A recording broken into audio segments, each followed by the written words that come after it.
पालघर नगर परिषदेत काय घडते ते आपण पाहूया। ही नेहमीच शिवसेनेचा बालेकिल्ला राहिलेली नगर परिषद आहे। मात्र शिवसेनेतील पक्षफुटीनंतर दोन्ही शिवसेना आमने-सामने आल्यात। त्यात आता भाजपने देखील विशेष लक्ष केंद्रित केलं असून भाजप पूर्ण ताकदीनिशी रिंगणात उतरलंय। काँग्रेसच्या स्वतंत्र उमेदवाराला अजित पवारांच्या राष्ट्रवादीने पाठिंबा दिलाय।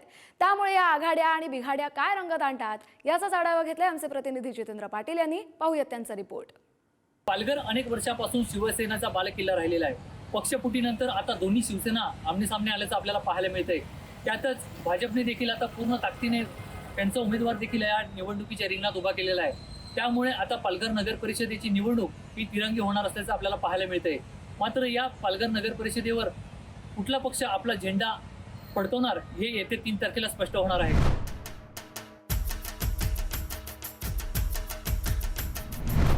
पालघरमध्ये निवडणुकीच्या रिंगणामध्ये आता काँग्रेस देखील दाखल झालेली आहे। काँग्रेसकडून प्रीतम राऊत यांना उमेदवारी देण्यात आलेली आहे। दादा, कुठले मुद्दे घेऊन आपण मतदारांसमोर जाणार आहात? मुद्दे फक्त डेव्हलपमेंट। आज फक्त एकच मी माणूस आहे तो डेव्हलपमेंटवर बोलतो। एकही माणसाने अजूनपर्यंत त्याचा काही जाहीरनामा आणलेला नाहीये। आणि एखाद्या शहराची अवस्था ही पालघरसाठी कधी होते माहिती आहे, जेव्हा त्याला लिडरशिप नसते। आणि ह्या निवडणुकीमधून मी पालघरला लिडरशिप द्यायचा प्रयत्न करतोय।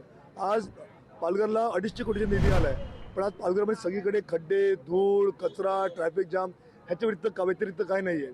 म्हणून हे पालघरचे जे सो कॉल्ड लीडर्स आहेत आणि ही जी व्यवस्था आहे आणि पालघरची जी अवस्था आहे ह्याच्यापासून मला पालघरला स्वतंत्र करायचं आहे। म्हणून पालघरच्या 1.5 लाख जनतेसाठी आणि 57,000 वोटरसाठी मी लढतोय। त्यांच्या वतीने एकटा आज रस्त्यावर उतरलोय। पालघरच्या इतिहासामध्ये पहिल्यांदा असं कोणी झालंय की कोणी माणूस रस्त्यावर उतरून लढतोय पालघरसाठी।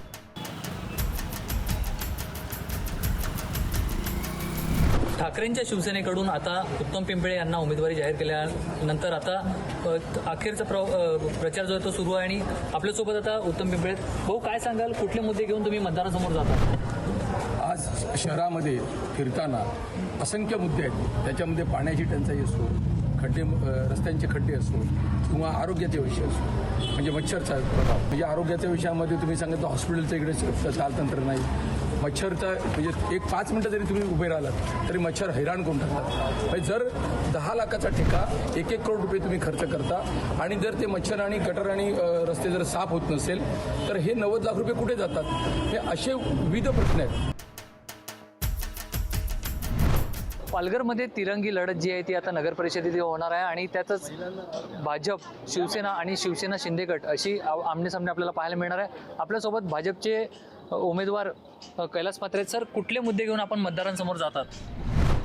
पालघरमध्ये अनेक समस्या आहेत। त्यात विशेष म्हणजे पाणी पुरवठा, कमी दाबाचे पाणी पुरवठा, भुयारी गटर योजना, भूमिगत विद्युत वाहिनी, ट्रॅफिक समस्या, मच्छी मार्केट, फेरीवाले असे इतर समस्या आहेत।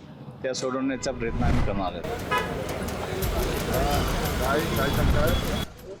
पालघर नगर परिषदेची आता लढत अगदी चुरशीची आपल्याला पाहायला मिळते। भाजप, शिवसेना शिंदे गट आणि शिवसेना ठाकरे गट हे तीनही आता रिंगणात उतरले असून या तिघांमध्ये मोठी चुरशीची लढत आपल्याला पाहायला मिळते। सध्या आपल्यासोबत शिवसेना शिंदे गटाचे नगराध्यक्ष पदाचे उमेदवार उत्तम घरत साहेब आहेत। सर, काय सांगाल, कुठले मुद्दे घेऊन आपण मतदारांसमोर जाणार आहात? आम्ही आता या कामाच्या जोरावरच आज आम्ही मस्जिद समोर आहेत, परंतु आम्ही कामाचा मुद्दा घेऊन ऑलरेडी आधी आम्ही कामं केलेत, त्यानंतर आम्ही मतं मागण्यासाठी इथे उभ्या। रस्ता कोंडी म्हणजे बाजारात संध्याकाळी एवढे रस्त्यामध्ये ट्रॅफिक होते आणि आमचा मेन करून आमचा रस्ता धडा हॉस्पिटल ते रिलायन्सवाला जो रस्ता एवढा खराब झालाय तो लवकरात लवकर बनवावा, कारण की तिकडे कोणी ना कोणी पडतच आहे। आपल्या इथे आता केनमकडे ते खडी टाकून ते केले, त्याच्यावर पण परवा एक मुलगा पडला, त्याला मी उचलला। म्हणजे ते पडतच आहे आणि रस्ता कोंडी तर खूपच आहे आणि ट्रॅफिक संध्याकाळची ते रस्ता रुंदीकरण आणि गटारी रुंदीकरण करा आणि रोजगार मिळायला पाहिजे तरुणांना। आता आपले जिल्हा परिषद आहे त्याच्यात पालघरचे लोकल पोरं कोणच नाही मिळत कामाला, सर्व बाहेरून आलेली ते त्याच्यावर थोडी जोर दिला पाहिजे सर्वांनी। पालघरकरांच्या समस्या बऱ्याच काही होत्या पहिल्या, पण उत्तम घरत यांनी पूर्ण समस्या आहेत त्या पूर्ण पार केलेल्या आहेत। आणि ह्यावेळी सगळ्या पालघरकरांनी असं ठरवलं आहे की आपल्याला एकच चेहरा ओळखीचा आहे, ते म्हणजे उत्तम घरत साहेब। कारण का सगळ्यांचा भरोशाचा माणूस आहे, रात्री उठून येतोय, काही पण दवाखान्याचे वगैरे काही प्रॉब्लेम असतील ते सॉल्व्ह करतायत ते, आणि त्यांच्या मागे सगळ्यांचा हात आहे आणि ते सगळ्यांना लहान मोठ्यांना ते लोक मान सन्मान देत आहेत। आणि कोणताही वार्ड क्रमांक असा मिळत नाही का त्यांना ओळखत नसतील. सगळ्या ह्याच्यामध्ये त्यांचं चांगलं उत्तम काम आहे.